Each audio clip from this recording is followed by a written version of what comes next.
ব্রট to you by V-Guard, co-powered by Sensodyne ও ভিমল বলো কথা কেশরী। Associate sponsor UltraTech Cement. সন্দেশখালীতে কিচ্ছু হয়নি, শাসক দলের এমন দাবি প্রশ্নের মুখে কেন? 2019 সালে সন্দেশখালী তৎকালীন ভিডিওকে মারধরের অভিযোগ সামনে আসছে, আর এই মারধরের ঘটনায় অভিযোগ ওঠে শাহজাহান বাহিনীর বিরুদ্ধে। নিঃসন্দেহে এই মুহূর্তে দাঁড়িয়ে বড় খবর, TV9 বাংলার হাতে তৎকালীন ভিডিওর বিস্ফোরক অভিযোগপত্র রয়েছে। দীপ,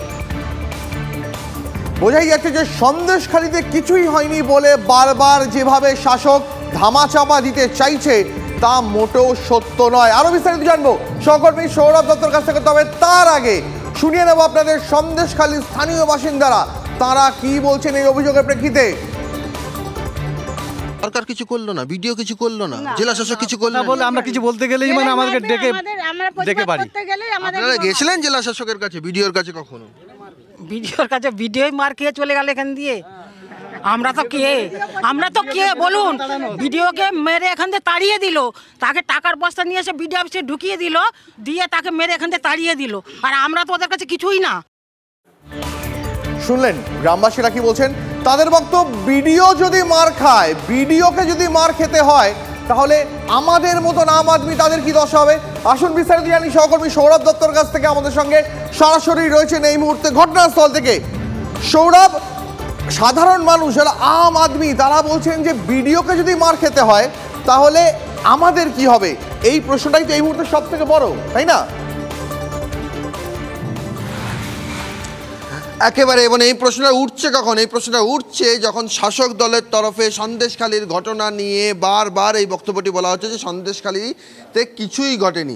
এই সন্দেশখালীতে কিছুই ঘটেনি এই শব্দবন্ধে আপত্তি রয়েছে সন্দেশখালীর বাসিন্দাদের, এবং সেই কারণেই তারা বলছেন ঠিক আজ থেকে 5 বছর আগে জুন মাসে সন্দেশখালীর এই ভিডিও কার্যালয়েই, সেখানে তৎকালীন যখন ভিডিও এখানে ছিলেন কৌশিক ভট্টাচার্য, সেই কৌশিক ভট্টাচার্যকে এখানকার প্রধান তৎকালীন ছিলেন দিলীপ মল্লিক, এখনও বের মজুদ 2 নম্বর অঞ্চলের প্রধান রয়েছেন হাজি সিদ্দিক মোল্লা, তাদের নেতৃত্বে এখানে যে ভিডিওর কার্যালয় রয়েছে, সেই ভিডিওর কার্যালয়, যে ভিডিওর কার্যালয় সরাসরি যে অফিস ওখানে রয়েছে, সেই ভিডিওর কার্যালয়, সেখানে তারা ঢুকে পড়েন, আগ্নেয়াস্ত্র নিয়ে ঢোকেন, আধ ঘন্টা ধরে তাণ্ডব চলে। ভিডিও নিজে অভিযোগপত্রে লিখছেন যে তাকে আগ্নেয়াস্ত্র দেখিয়ে মারধর করা হয়, এবং এতটাই তিনি গুরুতর আহত হন যে তাকে বসিরহাট হাসপাতালে ভর্তি হতে হয়, এবং ভারতীয় দণ্ডবিধির 16টি ধারায় তিনি অভিযোগ করেছিলেন, যার মধ্যে ছিল খুনের চেষ্টার অভিযোগ।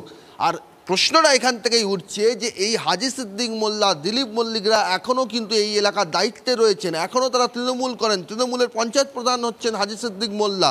তুমি হাজি সিদ্দিক মোল্লার কথা বললে সৌরভ, তার বক্তব্য আমাদের কাছে রয়েছে, আমরা দর্শকদেরকে শোনাই।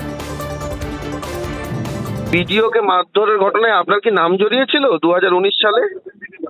না, ওটা জানা নেই, কি সমস্যা হয়েছিল জানা নেই। ভিডিওর অভিযোগপত্রে আপনার নামে মানে আপনার নাম রয়েছে, ভিডিও যে অভিযোগ করেছিল। আমার জেনে বলতে হবে। খুনের চেষ্টার অভিযোগ রয়েছে, মারধরের অভিযোগ রয়েছে, আপনি কি সত্যি জড়িয়েছিলেন সে ঘটনায়? না, আমি ছিলাম না, ওটা জেনে বলতে হবে। সৌরভ, জানি না, তিনি বলছেন শুনে বলতে হবে, মানে কিছুই জানতেন না এমন চারদিকের অভিযোগের আঙুল রয়েছে। হ্যাঁ দেখো, সেটাই কিন্তু সন্দেশখালীর ট্রেন্ড, সেটাই সন্দেশখালীর বাসিন্দারা বলছেন। এখানে ঘটানো হয়, ঘটনা ঘটে, কিন্তু তারপর শাসক দলের নেতৃত্ব বলতে থাকেন যে তারা কিছুই জানেন না, কেউই জড়িত নন, অর্থাৎ ডিনায়াল মোডে তারা চলে যান। আর সেখান থেকে যে প্রশ্ন উঠছে যে ওসি সন্দেশখালীকে অভিযোগ করছেন আরেক সরকারি আধিকারিক ভিডিও কার্যালয়, তিনি 16টি ভারতীয় দণ্ডবিধির ধারায় FIR রুজু করার জন্য আর্জি জানাচ্ছেন। সেই অভিযোগপত্রের ভিত্তিতে যদি ব্যবস্থা নেওয়া হয়, তাহলে হাজি সিদ্দিক মোল্লা এখনও কীভাবে প্রধান, এখনও কীভাবে দিলীপ মল্লিক এখানকার দায়িত্ব পান? আর এখান থেকে এখানকার বাসিন্দারা প্রশ্ন তুলছেন যে যখন শাসক দলের নেতৃত্ব বলছেন যে এখন তারা মনে করছেন যে দলীয় নেতৃত্বের বিরুদ্ধে ব্যবস্থা নিয়ে পর তারা অনেক তাড়াহুড়ো করে ফেলছেন, যখন শেখ শাহজাহান কোর্ট আদালত চত্বরে হাঁটার সময় বলে ভোটের পর আরও ভিডিও বেরাবে, দেখবেন সবটাই পরিকল্পিত, তাহলে প্রশ্ন উঠছে ভিডিও অভিযোগ করছেন সরকারি আধিকারিক, তিনিও কি সেই পরিকল্পনা, সেই ষড়যন্ত্রের চিত্রনাট্য মেনে অভিযোগ করছেন? তিনিও তো অভিযোগকারী, তাহলে তার অভিযোগের ভিত্তিতে যে সুবিচার তিনি পাননি তার কি হবে? ফলে সব মিলিয়ে যুক্তি পাল্টা যুক্তির আবহে ভিন্ন মাত্রা যোগ করেছে তৎকালীন ভিডিও। বোঝা গেল সৌরভ, তুমি সঙ্গে থাকো। আর এই ভিডিও নিগ্রহ নিয়ে মানে একজন প্রশাসনের কর্তা তাকে নিগ্রহ করা হয়েছে, এই নিয়ে কি বলছেন বিজেপির বর্ধমান দুর্গাপুরের প্রার্থী দিলীপ ঘোষ শোনাবো। আর সামগ্রিক সন্দেশখালী যা বারবার রাজনীতির বিভিন্ন উত্থান পতনের চর্চায় থেকেছে, তাই নিয়ে কি বলছেন শুভেন্দু অধিকারী এবং অভিষেক বন্দ্যোপাধ্যায়, শোনাবো। আজ আমরা যখন পুলিশের নামে এই কথাগুলো বলছি, পুলিশের খুব কষ্ট হচ্ছে।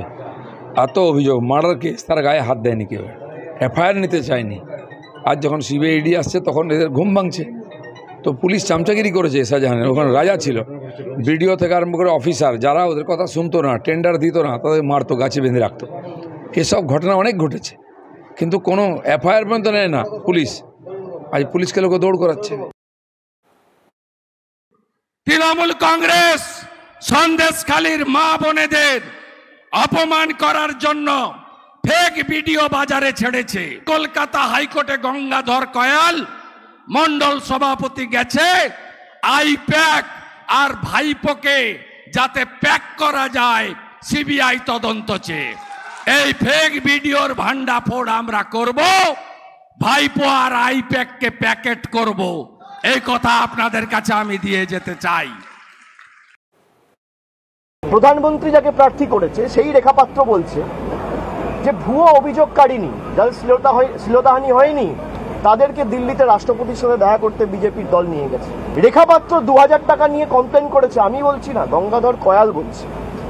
আমি মনে করি এই জল অনেক দূর গড়াবে, অনেক দূর গড়াবে, এবং সুপ্রিম কোর্ট অব্দিও আমি দলগতভাবে অনুরোধ করেছি আমাদের দলনেত্রীকে যে রাজ্য সরকারের তরফ থেকে এই পুরো ভিডিও ফুটেজ যেটা জনসমক্ষে এসছে সুপ্রিম কোর্টের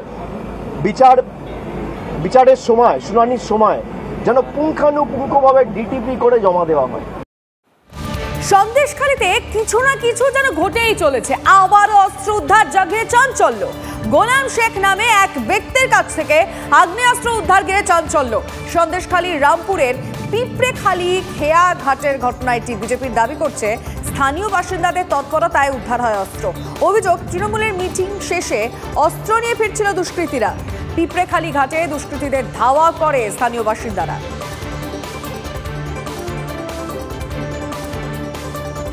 আর এই নতুন করে সন্দেশখালীতে অস্ত্র উদ্ধার নিয়ে বিজেপি কি মনে করছে আমরা জানার চেষ্টা করব। শ্রমিক ভট্টাচার্য কি বলেছেন টিভি9 বাংলাকে শুনুন।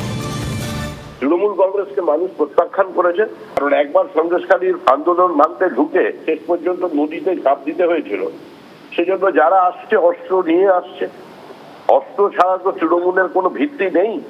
সন্দেশখালী নিয়ে নেতারা বিবৃতি দিচ্ছেন, কলকাতা থেকে একবারও গিয়ে মুখ্যমন্ত্রী সন্দেশখালীর ওখানে অ্যাড্রেস করতে পারলেন না, যে কোনো প্রতিবাদের সম্মুখীন হয়ে যাবে, সেই জন্য অস্ত্র নিয়ে গেছে। আমরা এই মুহূর্তে টেলিফোন লাইনে যোগাযোগ করেছি তৃণমূল নেতা জয়প্রকাশ মজুমদারের সঙ্গে। জয়প্রকাশ বাবু, টিভি9 বাংলা আপনাকে স্বাগত জানাচ্ছি। আবারও সন্দেশখালীতে অস্ত্র উদ্ধার হয়েছে। গোলাম শেখ নামে এক ব্যক্তি, তার কাছ থেকে আগ্নেয়াস্ত্র উদ্ধার হয়েছে। আর যে অভিযোগ আসছে, বিজেপি দাবি করছে স্থানীয় বাসিন্দাদের তৎপরতায় অস্ত্র উদ্ধার হয় এবং তৃণমূলের মিটিং শেষেই অস্ত্র নিয়ে দুষ্কৃতীরা ফিরছিল। কি বলবেন আপনি? দেখুন, এই অস্ত্রটা অন্তত শ্রমিক ভট্টাচার্য রাখেনি, এটা আমরা বিশ্বাস করি, কিন্তু উত্তর দিতে হবে শ্রমিক বাবুদের। অস্ত্রটা সাপ্লাই করছে কে, রাখছে কে, শুভেন্দু অধিকারী না অন্য কোনো দুষ্কৃতী? কারণ এরা তো আমরা দেখেছি যে ভিডিও ফাঁস হয়েছে যে কিভাবে অন্য জায়গা থেকে অস্ত্র এনে সন্দেশখালীতে রাখা হচ্ছে। এবং দেখুন, এই অস্ত্র উদ্ধার এটা একটা পুরো চিত্রনাট্যের একটা অংশ। অস্ত্র উদ্ধার হবে সকাল এতটার সময়, মিডিয়াকে আগে থেকে খবর দেওয়া হবে, বিজেপির মুখপাত্ররা প্রস্তুত থাকবে সঙ্গে সঙ্গে মিডিয়ায় বাইট দেওয়ার জন্য। এই সমস্তটা যদি একসঙ্গে দেখেন তাহলে অপরাধটা এস্টাবলিশড হয়ে যাচ্ছে, প্রকাশ্যে এসে যাচ্ছে যে কিরকম একটা ষড়যন্ত্রের চিত্রনাট্য এরা তৈরি করছে। এর আগেও করেছে, শুনলাম একটা ভাঙা বন্দুক পাওয়া গেছে, আপনারাও বলেছেন। সুতরাং এই ক্ষেত্রে বিজেপিকেই উত্তর দিতে হবে যে কিভাবে তারা বাংলাকে অশান্ত করার জন্য, অন্য কোনো উন্নয়নের ইস্যু নেই, মোদির অন্য কথা নেই, বেকারিত্ব দূরের কথা নেই, জিনিসপত্রের মূল্য বৃদ্ধি তার উত্তর নেই, শুধু তারা এখন এই ষড়যন্ত্রের মধ্যে দিয়ে মানুষের কাছে পৌঁছতে চেষ্টা করছে, কিংবা মিডিয়াতে একটা ন্যারেটিভ তৈরি চেষ্টা করছে। তাতে কি লোকসভার ভোট হয়? এটাই আমার প্রশ্ন। বেশ, জয়প্রকাশ বাবু আপনাকে অনেক ধন্যবাদ। অবশ্যই এই নিয়ে আপনার সঙ্গে আবার পরে কথা বলবো। সন্দেশখালিতেই যেন যত কাণ্ড, এবার সন্দেশখালির ভিডিও কাণ্ড নিয়ে মুখ খুললেন খোদ কেন্দ্রীয় স্বরাষ্ট্রমন্ত্রী অমিত শাহ। তৃণমূল নিজেদের অপরাধ ধামাচাপা দিতে চাইছে, মমতা বন্দ্যোপাধ্যায়ের উচিত ক্ষমা চাওয়া। সবাই মিথ্যে বলছে, শুধু তৃণমূল একা সত্যি বলছে, প্রশ্ন তুললেন কেন্দ্রীয় স্বরাষ্ট্রমন্ত্রী। কড়া জবাব দিলেন কেন্দ্রীয় স্বরাষ্ট্রমন্ত্রী অমিত শাহ। শুনুন।